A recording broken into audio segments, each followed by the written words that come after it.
According to a report released just this week by CRC, or Citizens Research Council of Michigan, our state may be subject to new cost-sharing responsibilities for SNAP of between $155 million and $310 million when these changes take effect. Joining us now is Kara Ross. She's president and CEO of the Food Bank of Eastern Michigan. She's here to discuss how cuts to SNAP benefits could impact their services. And Kara, thank you so much for joining us. Thank you. I appreciate it. Our neighbors here on the right Pier next Road. door. Right next door. So let's talk about these SNAP benefits. We know that it supplements a lot of low-income people in their grocery budgets. How will this impact the services that you provide to these 22 counties and your 600 partners? Well, if everything's implemented, it will be the largest cuts ever to the program.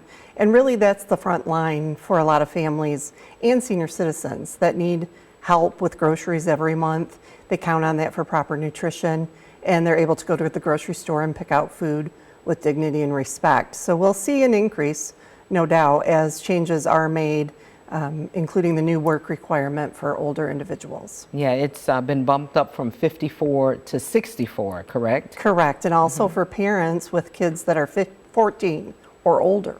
So there'll be a lot more, there's always been work requirements with the program, which a lot of people aren't aware of, but now they've increased it for the age difference up to 64.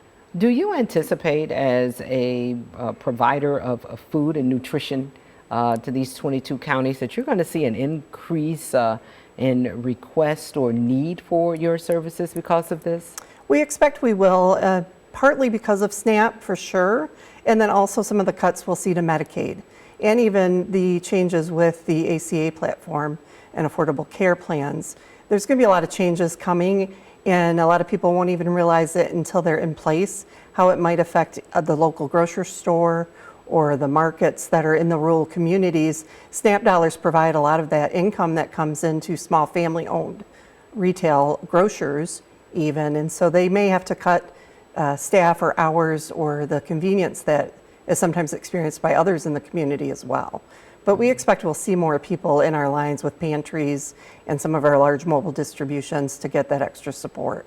And how does that impact you and your, I don't want to call it fundraising, but food raising, in your well, food it goes raising? together, because what we don't get donated, we do have to go out and buy. So even we buy a lot of produce from Michigan farms, and more than half of everything we now distribute is fresh. So whether it's dairy products or fresh produce, fruits and vegetables, we're going out and buying a lot of that food from Michigan farmers, and having also our retail partners donate to us and fill the gaps that we're not receiving maybe from even government commodities.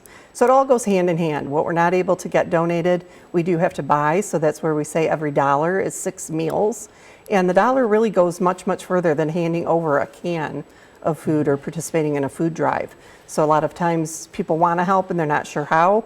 A gift as simple as $5 or $10 will really make a big difference. That we transition perfectly into my next question. How can the community help you serve the less fortunate of our community and our neighbors? Yeah, well, we always need volunteers, both at the food bank and among all our partner agencies. We're in 22 counties, so a lot of the pantries and places that are distributing food are right in your neighborhood, and you can volunteer there as well.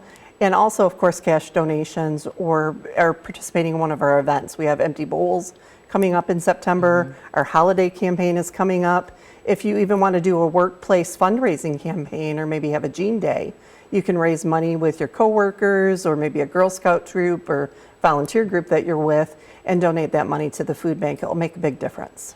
And do you stress that you don't accept grocery? Do you accept grocery when people bring in, their own Well, we cans? will, of course, but often we ask them to take that to the local agency or pantry near them because that's more impactful, and of course it's closer for a lot of people. The volume that we're able to produce is really by the semi-load, so we'll go out and get 18 pallets or a big volume of a food product, or again that fresh Michigan produce or dairy, and bring it into the food bank. So when you help by giving a dollar donation, $5, $10, it really adds up quickly in what we're able to go out and buy, because we're doing 1,400, 1,500 semis a year out for even just a mobile pantry distribution program. I think I meet them all in the parking lot every morning. Probably our drivers are in about the same time.